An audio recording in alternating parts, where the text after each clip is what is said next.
გიორგი აგირბაია უნდა ჩაგვერთოს ევროპული განათლების ასოციაციის დამფუძნებელი პოლონეთიდან. გიორგი, მოგესალმებით, მადლობა რომ ხართ ჩვენთან ერთად. ვსაუბრობთ ბევრს იმაზე, რას ვკარგავთ და მათ შორის რას კარგავს მომავალი თაობები განათლების მიღების მიმართულებით, შესაძლებლობების მიმართულებით. როგორ უყურებთ თქვენ ამ ნაწილს? მოგესალმებით.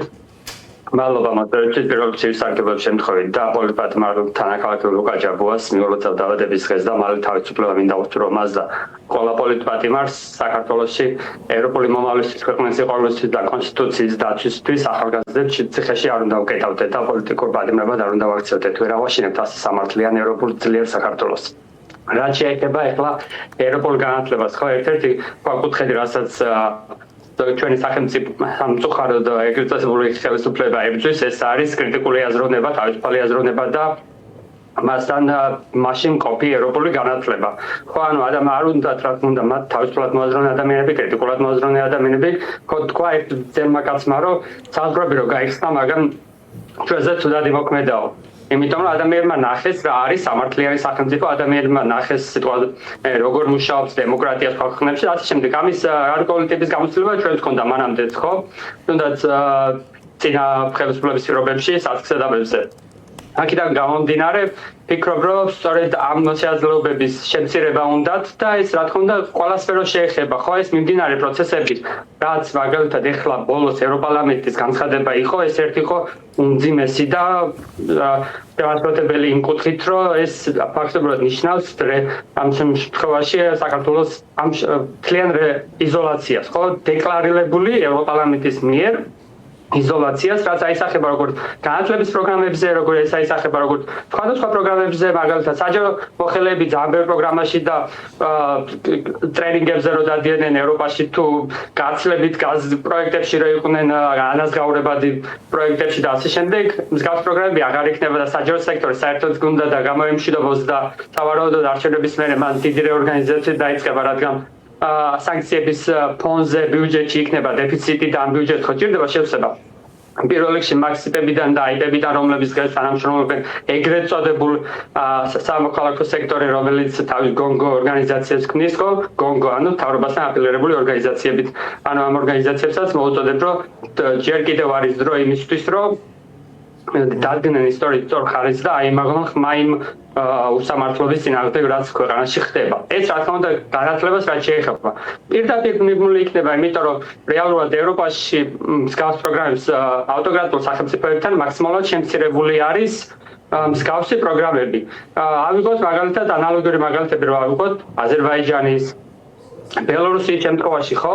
სადაც ერასმუსები თითქმის ამ მსგავსი ტიპის პროგრამები თითქმის შემცირებულია.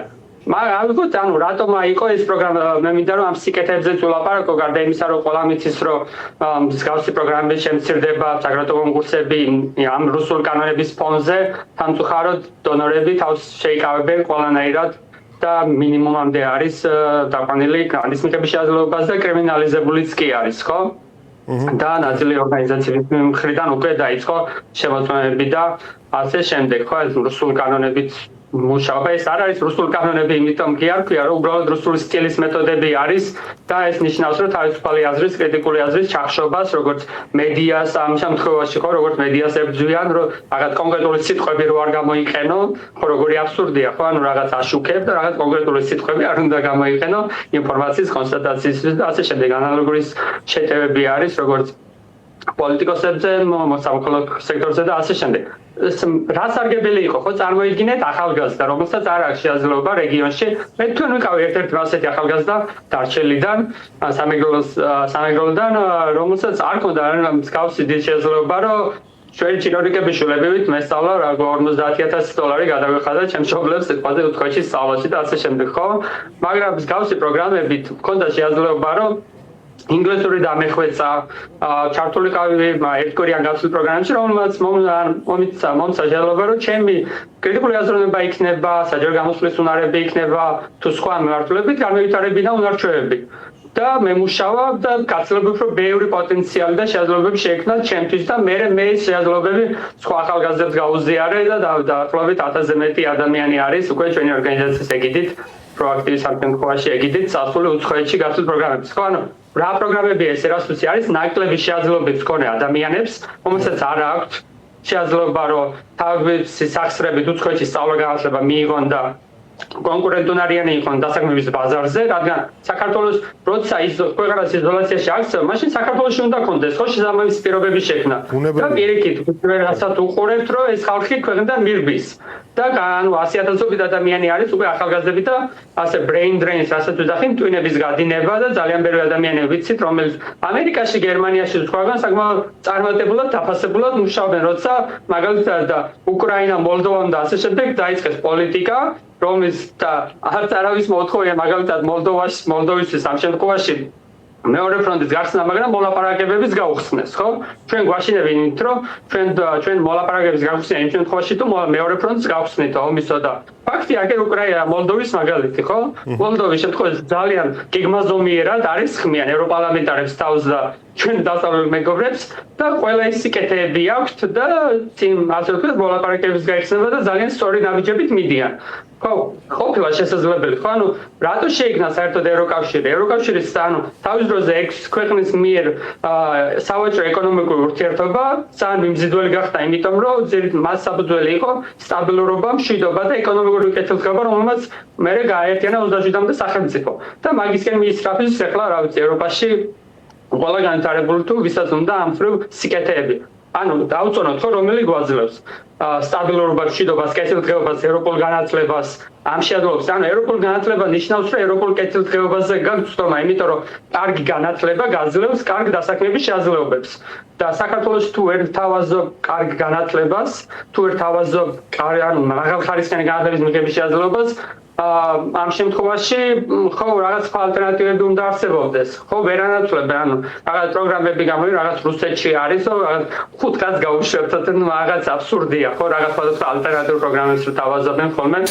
და უნდა ჩანაცვლება და აქ თავისთავად იმ პროცესს, რომელიც ახლა საქართველოში პოლიტიკურად, ხო, თქვენი შეფასება როგორია, ხედვა როგორია, ხო, უცხოეთთან როგორ გამოიყურება ის პროცესი, რაც დღეს ქართული ოპოზიცია და პროტესტია ჩართული, რომელიც იმ რეალობის წინააღმდეგ არის მიმართული, რასაც ახლა თქვენ აღწერთ. რა თქმა უნდა, ანუ ორი მთავარი კომპონენტია. რუსთაველის პროტესტის დამსახურება არის დიდწილად, რომ დასავლეთში და ევროპაში ადამიანებს, ასე ვთქვათ, საქართველოში აიციან, რომ წინააღმდეგობის მოძრაობა არის, საქართველო არ ეგუება რეპრესიულ რეჟიმების და ასე ავტოკრატიულ რეჟიმის გაფორმებას. ძალაუფლების კონსოლიდაციას ერთი ადამიანის და მცირე ჯგუფის ხელში და ეს ძალიან მნიშვნელოვანი არის. ერთიანობას, რა თქმა უნდა, ალტერნატივა არ აქვს.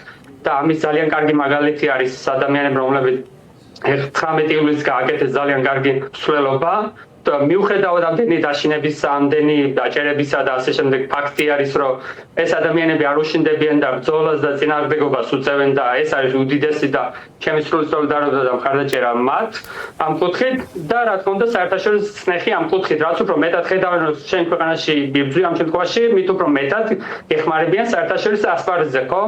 სხვადასხვა მიმართულებით ჩვენც მუშაობთ, რომ ცნობიერება ამაღლდეს და მივაწოდოთ ინფორმაცია საქართველოში მიმდინარე პროცესებზე ჩვენს დასავლელ პარტნიორებს. და ეს ორი მთავარი კომპონენტი, ხო, ანუ ერთი არის ერთიანობის კომპონენტი და ადამიანებთან კომუნიკაციის, მეორე არის ამ შემთხვევაში ზოგადად პროტესტი, რა თქმა უნდა, რომ გავბედოთ პროტესტი ყველგან და ყოველთვის და ყველა სფეროს შეეხება, ხო, და მესამე არის საერთაშორისო კომპონენტი, რომელიც არის წინააღმდეგ შიდა კომპონენტზე დამოკიდებული. თუ იქნება წინააღმდეგ კომპონენტი, თუნდაც ბოიკოტის რეჟიმში, ხო, სხვადასხვა გზები აირჩიეს, მაგრამ არსებულ რეჟიმთან თანამშრომლობა ყველაზე ჩემი გადმოსახედანაც ყველაზე სწორი ნაბიჯი მგონია ამ შემთხვევაში და იმიტომ რომ ეს რეალურად არის ის რისი დეფიციტიც აქვს ამ შემთხვევაში ხელისუფლებას. ხო, ყველაფერზე აქვს, რომ გვაღიარეთ და ჟურნალისტებსაც კითხავენ ხოლმე, რომ აღიაროთ და კითხავენ უკვე რომ ძალიან აწუხებთ ეს არაღიარების საკითხი. ხო და ეს იყო ევროპარლამენტის ბოლო რეზოლუცია, ეს იყო დეკლარირებული და ეს არის ძალიან მძიმე, მაგრამ ამ ხალხს მინდა რომ ამ შემთხვევაში უთხრა, რომ უნდა გავიაზროთ, რომ ყველა სფერო შეეხება. საჯარო სექტორში იქნება თუ ნებისმიერ სხვა მიმართულებით, ადრე თუ გვიან კი ბიზნესის სექტორს იმიტომ რომ არსებულ სახელმწიფოებში არ არსებობს კანონის ზალა. და ყველაფერი იქნება, ანუ 90-იანებში როგორც ხდებოდა, არ ვიცი, ახლა მე ეს ისტორიები ვიცი და რაღაცები და სამწუხაროდ არც ისე ბევრი კარგი მსმენია მაგ პერიოდზე, ხო? იქ ანუ სამართლიანობას ვერ იპოვი, ოჯახი დაცული არ გავჩენი, პირადი კეთილდღეობა თუ კერძო საკუთრება დაცული არ გაქვს და ასე შემდეგ, რაც გიშრომია, რაც აგიშენებია.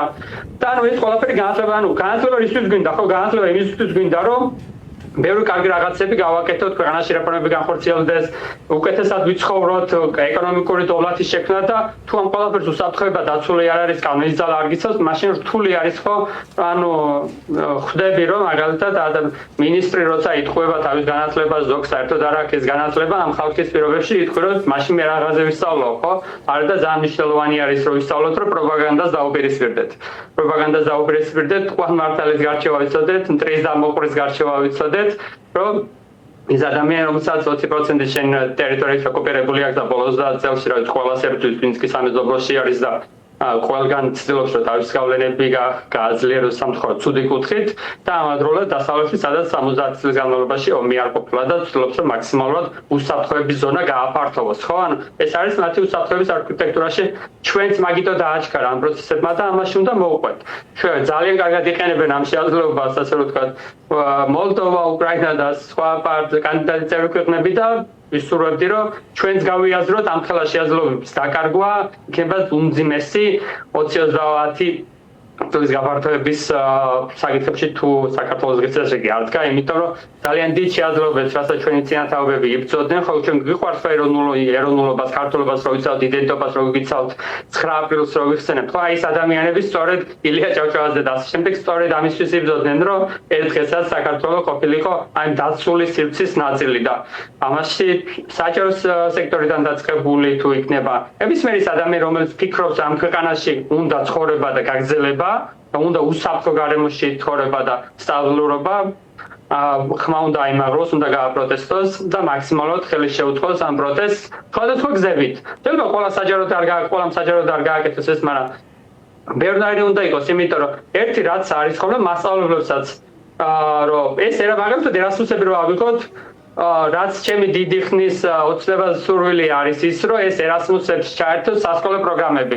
ჩვენ კი ვახორციელებთ პროექტებს 14 წლიდან ახალგაზრდებისთვის და სხვადასხვა მასწავლებლებისთვის ორგანიზაციების თანამშრომლობთ ბევრი კუთხით უნივერსიტეტებთან, სკოლებთან და ასე შემდეგ, რომ ევროპული განათლების შესაძლებლობები შევქმნათ, მაგრამ არსებობს ერასმუსის პლუს პროგრამის შესაძლებლობები სკოლის მოსწავლეებისთვის და მასწავლებლებისთვის და წარმოიდგინეთ რა მაგარი შესაძლებლობა იქნებოდა, რომ ჩვენი სკოლის მოსწავლეები წავიდოდნენ 1 და 2 და 5 ახალგაზრდა და ასე ვთქვათ ორგანიზაციებიდან კი არა, მცირე ჯგუფი, ან სისტემატიურად როცა ივლიდნენ და ექნებოდა ევროპული გამოცდილების გაზიარების შესაძლებლობა, ან უცხოელებს ჩამოიყვანდით საქართველოში და გამოცდილების გაზიარება. ეს საკმაოდ რეალისტური არის და ამ პროგრამების შემდეგი ეტაპი იდეაში დაახლოების შემთხვევაში ეს უნდა ყოფილიყო, იმიტომ რომ ერასმუს გარდა იმ ახალგაზრდული კომპონენტისა და რომელიც ერთკვირიან სასწავლო პროგრამებს და გარდა საუნივერსიტეტო ერასმუსებისა ძალიან ბევრი პროგრამა არის, რომელსაც სამწუხაროდ შეექმნება საფრთხე.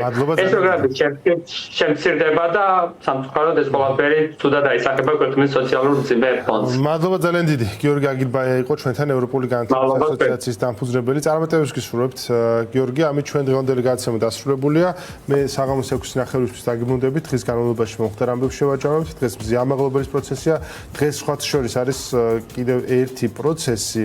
ლუკა ჯაბუას პროცესი არის, რომელიც დღეს იუბილარი არის და მე მინდა ლუკას მიულოცო დაბადების დღე, თავისუფლება და გამარჯვება უსურვო.